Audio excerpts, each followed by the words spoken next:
廢墟易咳嗽，狂吸蒸氣，舒服晒。好啦，今日唔得啦，導演，我諗我要睇醫生啦。粵語長片將會由咳到嘔血，原來唔係做戲咁做㗎。天氣轉涼，濕度大跌，令到氣管敏感，搞到日咳夜咳，以為不了了之啊！原來咳得多啊，分分鐘咳出肺癌啊！任醫師，我都想知咧，喺中醫角度，氣管敏感係咩嚟㗎？氣管敏感主要係有呢個外因同埋一個內因啦。外因就係因為吸入空氣中嘅塵埃啊、花粉，又或者係寵物身上同埋地氈上面都有嘅蟎蟲，又或者係進食咗令人敏感嘅食物，好似係花生啊同海鮮啊咁樣，都會令到氣管受刺激而引起嘅。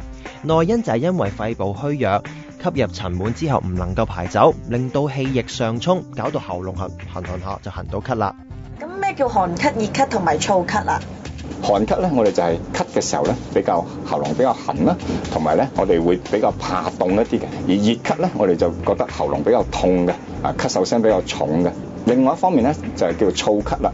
咁啊，咳嘅時候咧，又係咳聲比較耐咧，主要咧就係口鼻咧都比較乾燥嘅。咁可以點樣醫啊？咁五臟治其舒，六腑治其合。舒同合咧都係人體上面嘅穴位嚟嘅。穴位咁即係針灸。除咗針灸，因為氣管敏感而引致嘅咳嗽可以避免接觸致敏源。任醫師仲建議由夏天開始用凍水沖涼，提高身體嘅抵抗力。